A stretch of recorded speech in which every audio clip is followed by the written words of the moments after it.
अनुबंध बना होगा, अनुबंध के अनुसार उनको क्या क्या देना चाहिए था? भारत सरकार का जो गजट नोटिफिकेशन जो जारी हुआ है कि यहाँ के जो स्थानीय जो लोग हैं उनको CSR के माध्यम से पूरी फैसिलिटी व्यवस्था दिया जाए, लेकिन यहाँ से पैसा तो बाहर जा रहा है और जो यहाँ के लोगों की जो जमीनें फंसी हुई है, जो विस्थापित है वाकई में यहाँ के लोग, उनको कोई पूछा नहीं जाता है।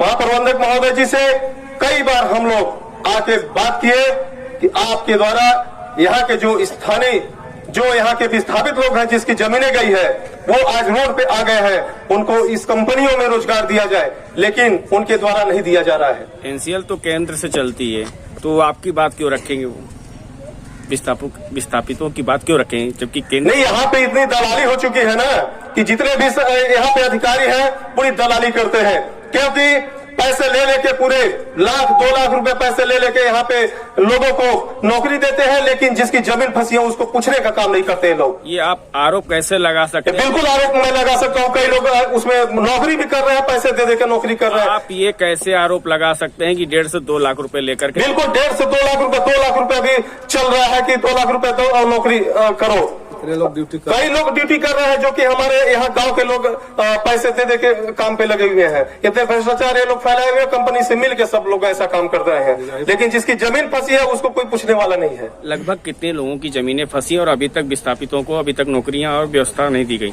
अभी तो हमारे पास कम से कम 20 लोगों का पेपर आया है कि 20 लोग इस परियोजना से विस्थापित है, लेकिन और लोग अभी हमारे पास पेपर आ रहा है, सारे लोग का डॉक्यूमेंट आ जाएगा, उसके बाद हम क्लियर कर सकते हैं कितने लोग का अभी आया। अभी आप कितनी देर से मौजूद है और यहाँ पर GM सर अभी यहाँ पर जैसे आप आए हुए हैं तब से भी GM सर यहाँ पर मौजूद नहीं है, क्या कहना चाहेंगे? अभी तक अभी 1 घंटे से हम लोग यहाँ पे अपनी बातों को रख रहे हैं और आज भी शांतिपूर्ण तरीके से, हम तो पहले से भी बोल रहे हैं, शांतिपूर्ण तरीके से आज अपनी बात को रखने आए हैं। अगर हम लोग की बातों पे विचार नहीं होगा तो आगे 1 हफ्ते के बाद हम लोग इस दोनों गेट को जाम करेंगे, यहीं पे अपने घर परिवार के लोगों को ला के सारे लोग यहीं पे इस रोड पे सोने का काम करेंगे और आंदोलन करेंगे।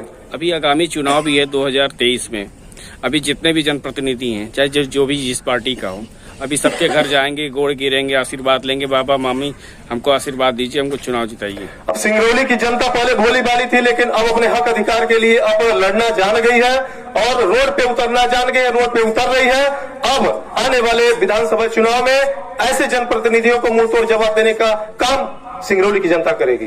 क्या जनप्रतिनिधि के साथ जो वोटर हैं या जनता है, क्या वो भी बोलेंगे प्रतिनिधि से कि आप भी कोयला खाओ?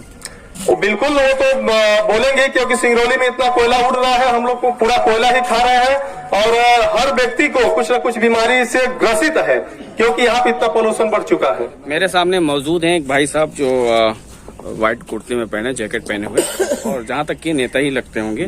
सर मैं कुछ पूछना चाहता हूँ आपसे कि लगातार आप फील्ड में रहते हैं, जनता के बीच में जाते हैं, जनता की बातों को सुनते हैं, लेकिन जब चुनाव या कोई भी कार्यक्रम होता तभी आप मौजूद होते, इस पर आप क्या कहना चाहेंगे? आज ज्ञापन भी देने आए, ज्ञापन के माध्यम से कई बार सूचना भी GM सर को दिया गया था, क्या कुछ कहना चाहेंगे? दरअसल सिंगरौली की समस्या तो किसी छिपा नहीं है, इसके लिए हमारे लाल बाबू कुशवाहा जी के अगुवाई में ये कार्यक्रम हो रहा है और लाल बाबू कुशवाहा जी ने जब जब आवाज दिया है जनता को, जनता ने जुटी है, इनके साथ हम लोग पूरा सहयोग के लिए हम लोग यहाँ पे तैयार हैं कि जो भी समस्या है यहाँ के विस्थापन का और प्रदूषण का, बहुत सारे यहाँ की समस्या है, इसके निदान के लिए हम लोग पूरी तैयारी के साथ रहेंगे। और अभी 7 दिन के बाद जो भी एक पूरा गेट जाम आंदोलन होगा, बड़ा आंदोलन होगा, इससे भी नहीं हो पाएगा, पूरी खदान जाम की जाएंगी, लेकिन NCL प्रबंधन को जो इसके शर्तें हैं, जो एक्ट बने हुए हैं, उस एक्ट के तहत जो प्रावधान है उस पर काम करें, हमें कोई आपत्ति नहीं है, लेकिन उसका हक नहीं होता है। यहाँ पे विस्थापित जो लोग हैं उनके बच्चे बाहर घूम रहे हैं, जितने भी यहाँ पे कंपनी के जो अधिकारी हैं और प्रशासन के लोग हैं, उनके लोगों के जो वहाँ पे गांव घर के लोग हैं उनको लाके यहाँ काम कराया जा रहा है, जबकि ऐसा नहीं है। 80% लोगों को, स्थानीय लोगों को रोजगार देना है। इसके पहले भी तो जनप्रतिनिधि ने कहा था कि नाम नहीं लूंगा जी, ये आप समझ रहे होंगे कि कोयला खाते हैं तो खाते हैं, हमारा क्या जाएगा? नहीं, वो उनके लिए देखिए 5 साल का है, 5 साल बाद जनता उनको चेंज कर देगी। अपने विश्वास दिया था, लेकिन खड़े नहीं उतरेंगे। विस्थापन का सब कुछ जाता है, वो कोयला खाते हैं, ग्रस्त बीमारियों से होते हैं, और आपका वो हमारे- पर्यावरण भी प्रदूषण हो रहा है। ये तो है ही है। हमारे देश के, हमारे प्रदेश के जो सीएम है शिवराज सिंह है, इन्होंने एमडीएफ जो फंड बना हुआ है यहाँ के जिले के लिए बना हुआ है, लेकिन पूरे पैसे का अधिकार पूरे प्रदेश में कर रहे हैं। यहाँ अगर पैसे खर्च हो जाए तो यहाँ अमन और चमन है। यहाँ की सारी व्यवस्थाएं जो डस्ट धूल है पूरा दूर हो जाता है, उसके निकाले हो, लेकिन पैसे को लगाना चाहिए। क्यों ऐसा नहीं। क्यों पर्यावरण को सही करेंगे जब पैसा कहीं और लगाना है? वही तो बात है। इसलिए इस बार जनता उनको यहाँ से कुर्सी से उतार करके बाहर फेंक देगी। आपको तकलीफ क्यों हो रहा है? 850 करोड़ का फंड गया तो तकलीफ इसलिए हो रहा है कि हमारे सिंगरौली का पैसा जा रहा है बाहर, तकलीफ तो होगा ही। क्यों तकलीफ हो रहा है? इसलिए तकलीफ हो रहा है, हमारे सिंगरौली में जो लोग रह रहे हैं इनको बहुत सारी बीमारियां हो रही हैं, बहुत सारे बेरोजगार लड़के घूम रहे हैं, नशे का बारे घूम रहे हैं लोग, इनके लिए कोई व्यवस्था नहीं की जा रही है। अगर ये लोग बेरोजगार लड़के नौकरी करते, ये सब जो कुकृत करते हैं, जो नशेखोरी है, ये सब दूर रहते। खाली दिमाग इन लोगों का इसलिए काम कर रहे हैं। प्रदेश के सीएम शिवराज सिंह चौहान जो मुखिया हैं, अगर वो खर्च करना चाहते हैं तो अपने देश में और अपने मध्य प्रदेश में खर्च कर रहे हैं, तो फिर आपको आपत्ति क्यों? नहीं, क्योंकि हमारा जहाँ का पैसा है, हमारे सिंगरौली का जो फंड है वो सिंगरौली में खर्च होना चाहिए ना। जो फंड बना हुआ सिस्टम है कि जहाँ का पैसा, जब प्रदूषण है वहाँ पे खर्च होना चाहिए।